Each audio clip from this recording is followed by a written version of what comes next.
మనుషులు కట్టిన ఆలయాలు ఎన్నో చూసుంటారు, కానీ స్వయంగా పరమశివుడే ఒక భక్తురాలి కోసం భూమిపై వెలిసిన చోటు ఒకటి ఉంది. ఇది కేవలం ఒక గుడి మాత్రమే కాదు, కోరిన కోరికలు తీర్చే ఒక అద్భుత శక్తి. ద్వాదశ జ్యోతిర్లింగాలలో ఆఖరిదైన కృష్ణేశ్వర్ ఆలయ విశేషాలు వింటే మీ ఒంటిపై రోమాలు నిక్కబొడుచుకుంటాయి. 13వ శతాబ్దం, 15వ శతాబ్దం, అలాగే 17వ శతాబ్దంలో జరిగిన దాడుల ధ్వంసమైన ఈ పుణ్యక్షేత్రాన్ని అహల్యాబాయి హోల్కర్ గారు ఎలా పునర్నిర్మించారు? ఏ నూతులో పడిపోయిన పిల్లాన్ని రక్షించావో, ఏ నూతులో రోజు 101 లింగాలు తీసుకొచ్చి కలిపానో ఆ నూతులోనే జ్యోతిర్లింగంగా వెలు. నీ దగ్గరికొచ్చి నమస్కరించిన వాళ్ళందరినీ ఇలాగే కాపాడు అంది. తప్పకుండా నీ కోరిక మేరకి ఆ నూతులోనే జ్యోతిర్లింగంగా ఉంటానన్నాడు. ఘుష్మేశ్వరుడు నీ పేరుతో వెలుస్తానన్నాడు. ఒక భక్తురాలు, ఎటువంటి భక్తురాలివి నువ్వు, ఇక్కడికి వచ్చినప్పుడు నిన్ను తలుచుకోవాలి అందరూ. ఒక్కసారి జ్ఞాపకం తెచ్చుకుని ఈశ్వరుడి ఔదార్యం ఘుష్మ వలన గుర్తు రావాలి. మామూలుగా నా ఔదార్యం కాదు, నా ఔదార్యం ప్రకటితం అవ్వడానికి నువ్వు కారణం. కాబట్టి నిన్ను తలుచుకుని నన్ను తలుచుకోవాలి.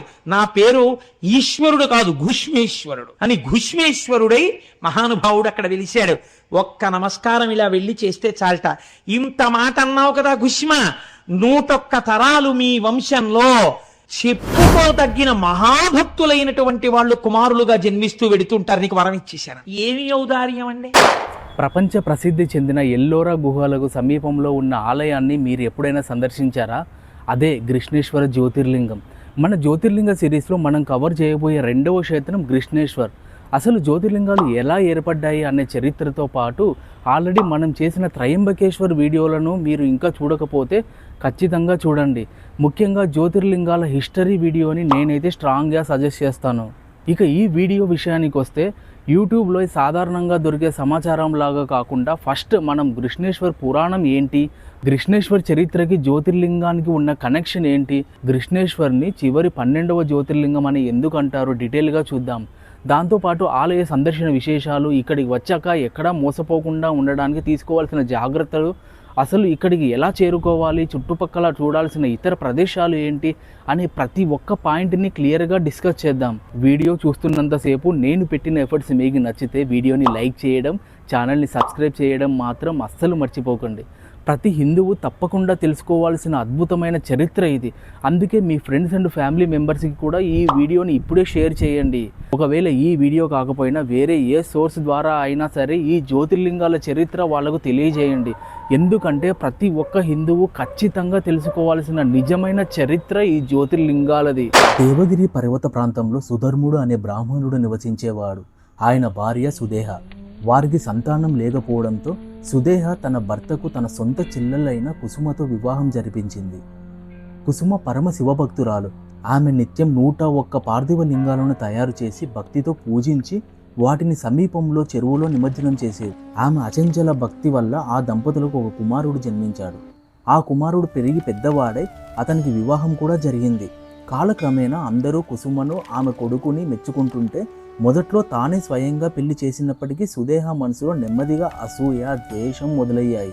ఈ ఇల్లు, ఆస్తి అంతా కుసుమ కొడుకు పరమైపోతాయేమోనని భయంతో కుసుమపై అపారమైన అసూయ పెంచుకున్న సుదేహ ఒకరోజు ఆ కుమారుడిని చంపి కుసుమ నిత్యం లింగాలను నిమజ్జనం చేసే చెరువులోనే పడేసింది. పుత్రశోకం కలిగి ఉన్నప్పటికీ కుసుమ తన నిత్య శివార్చనను మాత్రం ఆపలేదు. ఎప్పటిలాగే ఆమె శివలింగాలను నిమజ్జనం చేయడానికి ఆ చెరువు వద్దకు వెళ్ళింది. ఆమె నిమజ్జనం చేయబోయే సమయానికి శివుని అనుగ్రహంతో ఆమె కుమారుడు తిరిగి ప్రాణాలతో లేచి వచ్చాడు. ఆమె భక్తికి మెచ్చిన శివుడు ప్రత్యక్షమయ్యి జరిగిన ఘోరాన్ని ఆమెకు తెలియజేస్తూ ఆగ్రహంతో సుదేహను శిక్షించబోగా దయామయి అయిన కుసుమ తన సోదరిని క్షమించమని వేడుకుంటుంది. అంతేకాకుండా భక్తుల కోరికలను తీర్చేందుకు శివుడు శాశ్వతంగా ఆ ప్రదేశంలోనే ఉండాలని కోరుకుంటుంది. ఆమె కోరిక మేరకు పరమశివుడు అక్కడ కృష్ణేశ్వరుడుగా వెలిశాడు. ఆ చెరువును శివాలయ అని పిలుస్తుంటారు. ఈ విధంగా భక్తుల పట్ల శివుని కరుణకు, కుసుమ యొక్క అచంచలమైన భక్తికి ఈ క్షేత్రం నిదర్శనంగా నిలిచింది.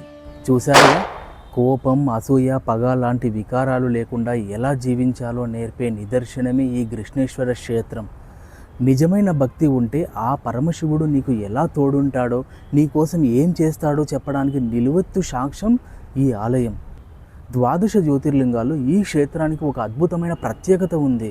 మిగతా అన్ని చోట్ల ఒక ఎత్తు అయితే ఇక్కడ మాత్రం పరమశివుడు ఒక సామాన్య స్త్రీ, ఒక పరమ భక్తురాలి పేరుతో కృష్ణేశ్వరుడుగా వెలిశాడు.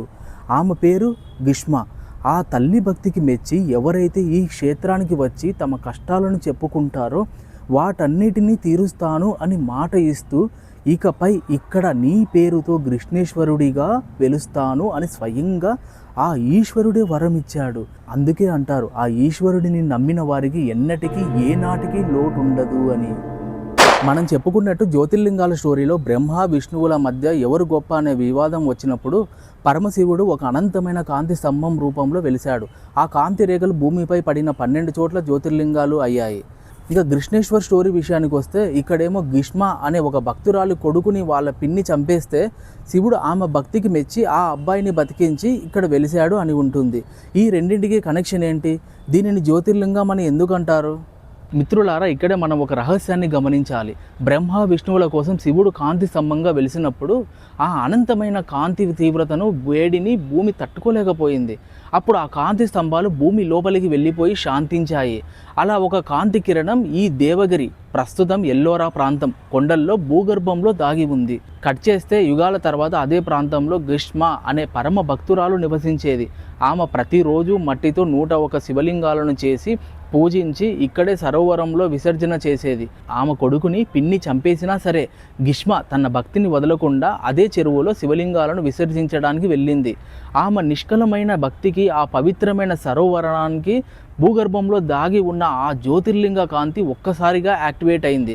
గ్రీష్మ భక్తి ఆ అనంత కాంతిని బయటకు లాగింది. శివుడు ఆ కాంతి శక్తులతో ప్రత్యక్షమై ఆమె కొడుకును బతికించడమే కాకుండా నువ్వు రోజు విసర్జించిన మట్టి లింగాలలో నా జ్యోతిర్లింగ శక్తి లీనమైంది, ఇకపై నేను ఆ కాంతి రూపంలో ఇక్కడే ఉండిపోతాను అని వరం ఇచ్చాడు.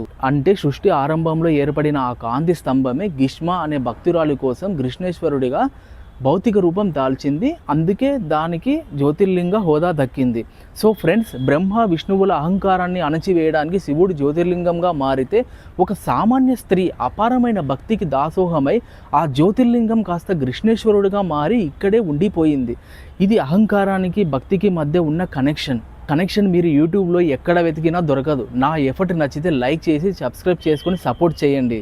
కృష్ణేశ్వర్ క్షేత్రాన్ని 12వ మరియు ఆఖరి జ్యోతిర్లింగంగా ఎందుకు పరిగణిస్తారో తెలుసా? దానికి పురాణాల్లో శాస్త్రాల్లో చాలా బలమైన కారణాలు ఉన్నాయి. 12 జ్యోతిర్లింగ స్తోత్రం ప్రకారం మన హిందూ ధర్మంలో ఆది శంకరాచార్యులు రాసిన 12 జ్యోతిర్లింగ స్తోత్రం అత్యంత ప్రామాణికమైనది. ఈ స్తోత్రంలో 12 లింగాల పేర్లను ఒక క్రమపద్ధతిలో పేర్కొన్నారు. అందులో చివరి శ్లోకం ఇలా ఉంటుంది: శ్రీశైలే మల్లికార్జున వారణాశాంశ విశేషం గ్రీష్మే శంశ శివాలయే. ఈ స్తోత్రంలో చిట్ట చివరిగా వచ్చే పేరు కృష్ణేశ్వరుడిదే. ఈ ఆర్డర్ ప్రకారమే దీనిని 12వ మరియు ఆఖరి జ్యోతిర్లింగంగా పూజిస్తారు. ఇంకొక దాని పరంగా చూస్తే కలియుగ రక్షణ. పురాణాల ప్రకారం శివుడు ఒక్కో యుగంలో ఒక్కో అవసరార్థం ఒక్కో జ్యోతిర్లింగంగా వెలిశాడు. కృష్ణేశ్వర్ జ్యోతిర్లింగం వెలిసింది చిట్ట చివరిగా కలియుగం ప్రారంభానికి ముందు అని చెబుతారు. మిగతా జ్యోతిర్లింగాలు దేవతలు, మునులు లేదా రాజుల అహంకారాన్ని అణచివేయడానికో రాక్షస సంహారానికో వెలిశాయి. కానీ కృష్ణేశ్వర్ మాత్రం పూర్తిగా కలియుగ లక్షణాలైన అసూయ, పగ, కపటం అనే వికారాల నుండి ఒక సామాన్య భక్తురాలిని కాపాడడానికి వెలిసింది.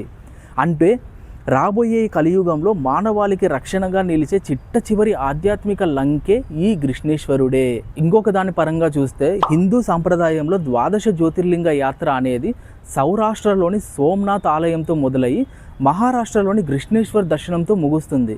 ఈ 12 క్షేత్రాలను దర్శిస్తేనే ఒక ఆధ్యాత్మిక చక్రం పూర్తయినట్టు లెక్క. అందుకే దీన్ని మోక్ష ప్రదాత అని యాత్రను ముగించే పూర్ణాహుతి క్షేత్రం అని పిలుస్తారు. ఫ్రెండ్స్, 1 కాదు 2 కాదు, అలా అని వందల సంఖ్యలో కాదు. ఈ భూమిపై పరమశివుడు స్వయంగా వెలిసిన పరమ పవిత్రమైన కాంతి స్తంభాలు కేవలం 12 మాత్రమే. ఆ 12వ లైన్, ఆ 12వ పవర్, ఆ 12వ కాంతే ఈ కృష్ణేశ్వరుడు.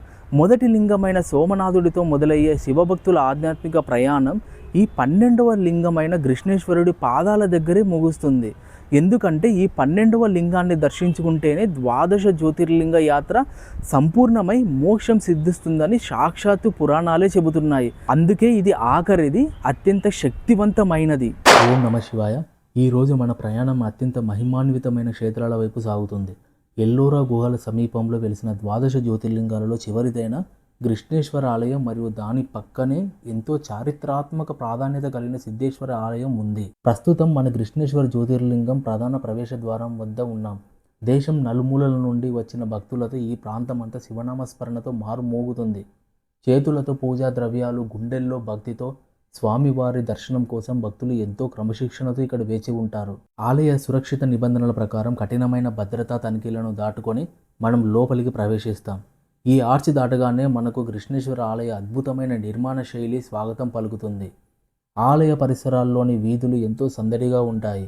ఇక్కడ స్థానికంగా దొరికే పూజా సామాగ్రితో పాటు ఈ ప్రాంతపు సంస్కృతిని ప్రతిబింబించే ఎన్నో వస్తువులు మనకు కనిపిస్తాయి. ఈ పవిత్ర వీధుల గుండా నడుస్తూ ఉంటే ఆలయ గోపురాలు దూరం నుంచే మనకు దర్శనమిస్తూ మనలో భక్తి భావాన్ని మరింతగా పెంపొందిస్తాయి. మనం చెప్పుకున్నట్టు శివపురాణం ప్రకారం కుసుమ అనే పరమ శివభక్తురాలు భక్తికి మెచ్చి పరమశివుడు ఇక్కడ జ్యోతిర్లింగ రూపంలో వెలిశాడు. ఎరుపు మరియు నలుపు రంగు రాళ్లతో నిర్మించిన ఈ పురాతన ఆలయం అద్భుతమైన శిల్పకళకు, సనాతన సంస్కృతికి నిలయం. చారిత్రక ఆధారాల ప్రకారం ముస్లిం దండయాత్రలో ధ్వంసమైన ఈ ఆలయాన్ని 16వ శతాబ్దంలో మాలోజీ రాజే బోంసే ఎంతటి రద్దీ ఉన్నా సరే ఆ బోలా శంకరుని దర్శించుకోవాలనే తపనతో భక్తులు ఓపికగా ముందుకు కదులుతున్నారు. హరహర మహాదేవ శంభో శంకర్ అనే నామస్మరణలు ఈ క్యూ కాంప్లెక్స్ అంతటా ప్రతిధ్వనిస్తూ ఉంటాయి. ప్రస్తుతం స్క్రీన్పై కనిపిస్తున్నట్లుగా భక్తులు అత్యంత భక్తి శ్రద్ధలతో జ్యోతిర్లింగానికి జలాభిషేకం, పుష్పాభిషేకం నిర్వహిస్తున్నారు.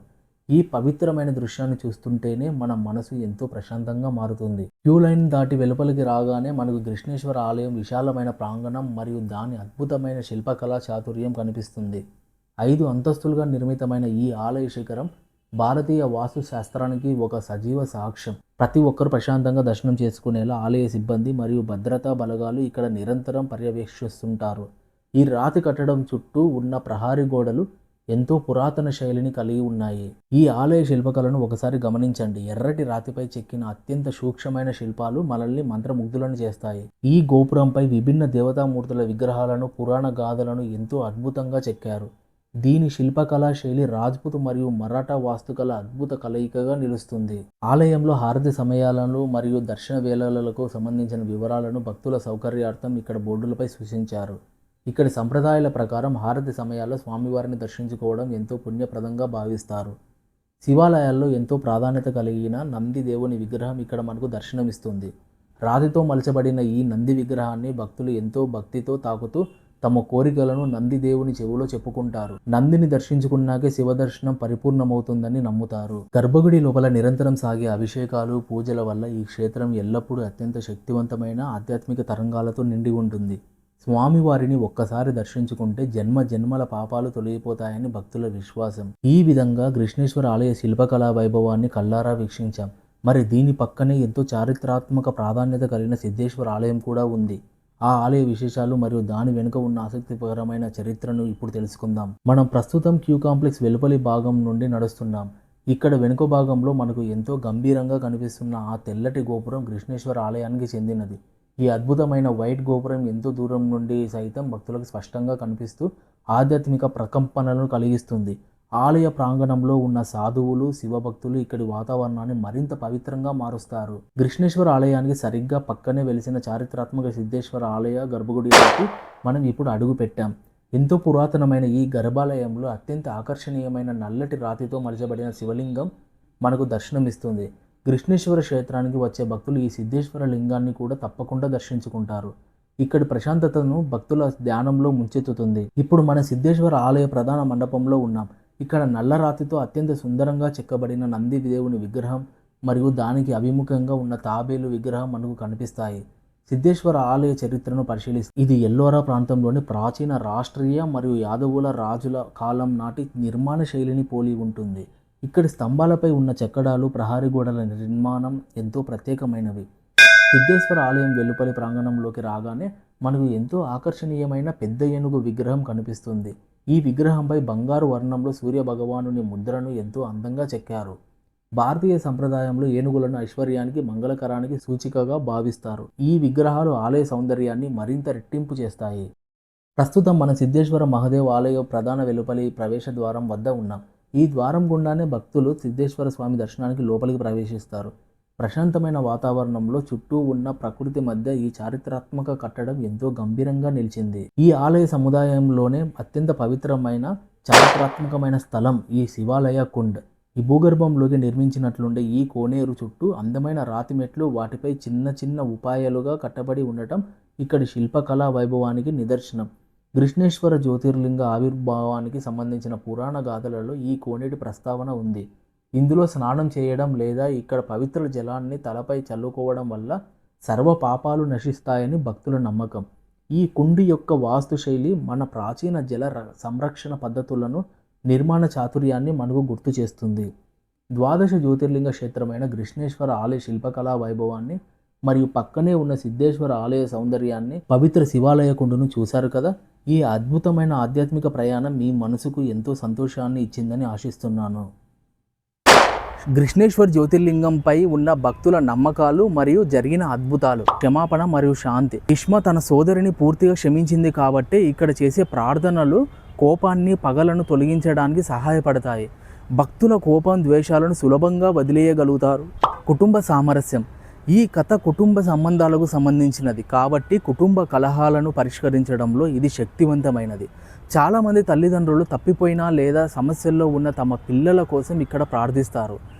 సంతానం కోసం ఆశీస్సులు. భీష్మ కథను అనుసరించి సంతానం లేని దంపతుల కోసం కూడా ఇక్కడ ప్రార్థిస్తారు. భక్తికి ప్రతిఫలం. పరిస్థితులతో సంబంధం లేకుండా స్వచ్ఛమైన భక్తికి ప్రతిఫలం లభిస్తుంది. కుటుంబ సయోధ్య. విచ్ఛిన్నమైన కుటుంబ సంబంధాలు అద్భుతంగా నయమవుతాయి. దీర్ఘకాలంగా ఉన్న కుటుంబ కలహాలు పరిష్కారం అవ్వడం, దూరమైన పిల్లలు ఊహించని విధంగా తల్లిదండ్రులకు ఫోన్ చేయడం, గత తప్పుల గురించిన అపరాధ భావం నుండి ఉపశమనం పొందడం మరియు దర్శన సమయంలో అసాధారణమైన ఆత్మీయత, శాంతిని అనుభూతి చెందడం వంటి విషయాలను లెక్కలేనంత మంది భక్తులు తెలియజేస్తారు. ఈ ఆలయ శక్తి సౌమ్యంగా ఉంటూనే శక్తివంతమై ఉంటుంది. దైవిక కరుణ తమను ఆలింగనం చేసుకున్నట్లు భక్తులు వర్ణిస్తారు. భక్తి క్షమించగలిగిన గుణం అత్యంత శక్తివంతమైన ఆధ్యాత్మిక శక్తిని సృష్టిస్తుందనే బోధని కృష్ణేశ్వరును ప్రత్యేకంగా నిలుపుతుంది. ఈ ఆలయం శాంతి, కరుణలతో నిండి ఉంటుంది. కృష్ణేశ్వర ఆలయానికి వెళ్ళే భక్తులు ముఖ్యంగా గమనించాల్సిన నియమాలు, అలాగే అక్కడ స్థానికంగా జరిగే కొన్ని పొరపాట్లు లేదా మోసాల నుండి ఎలా అలర్ట్గా ఉండాలో చూద్దాము.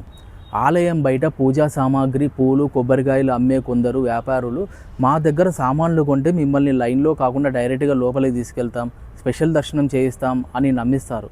అస్సలు నమ్మకండి. కృష్ణేశ్వర ఆలయంలో ఎలాంటి పెయిడ్ విఐపి పాసులు ఉండవు. అందరూ ఒకే లైన్లో వెళ్ళాలి. గర్భగుడిలోకి వెళ్ళే సాధారణ లైన్ మాత్రమే ఉంటుంది. కానీ కొందరు దళారులు సెక్యూరిటీలా చెప్పి మనీ కలెక్ట్ చేస్తూ డైరెక్ట్ టెంపుల్ ఎంట్రన్స్ నుండి పంపిస్తూ ఉంటారు. అది అంతా దోపిడే. గర్భగుడిలోకి వెళ్ళినప్పుడు అక్కడ ఉండే కొందరు స్థానిక పండితులు లేదా గైడ్లు ప్రత్యేక హారతి ఇస్తామని లేదా మీ పేరు మీద అర్చన చేస్తామని చెప్పి పెద్ద మొత్తంలో దక్షిణ డిమాండ్ చేసే అవకాశం ఉంది. కాబట్టి ముందుగానే అలర్ట్గా ఉండండి. హుండీలోనే కాணிకలు వేయడం సేఫ్. ఇంకా నకిలీ గైడ్లు. ఆలయం హిస్టరీ చెప్తామని, చుట్టుపక్కల చూపిస్తామని కొందరు అడ్డగోలుగా ఛార్జ్ చేస్తారు. టెంపుల్ అథారిటీ గుర్తింపు ఉన్న గైడ్లను మాత్రమే నమ్మండి. పురుషులకు డ్రెస్ కోడ్. కృష్ణేశ్వర ఆలయంలో గర్భగుడిలోకి వెళ్ళే పురుషులు ఖచ్చితంగా తమ షర్టు, బనియన్ తీసేయాలి, బెల్ట్తో సహా. కేవలం ధోతి లేదా ప్యాంటుతో మాత్రమే లోపలికి అనుమతిస్తారు. ఇంకా జంతువుల తోలుతో చేసిన వస్తువులు అంటే లెదర్ బెల్టులు, వ్యాలెట్లు, లెదర్ బ్యాగులను ఆలయం లోపలికి అస్సలు అనుమతించరు. వీటిని బయట క్లాక్ రూమ్లో లేదా మీ వాహనాల్లోనే పెట్టి వెళ్ళాలి.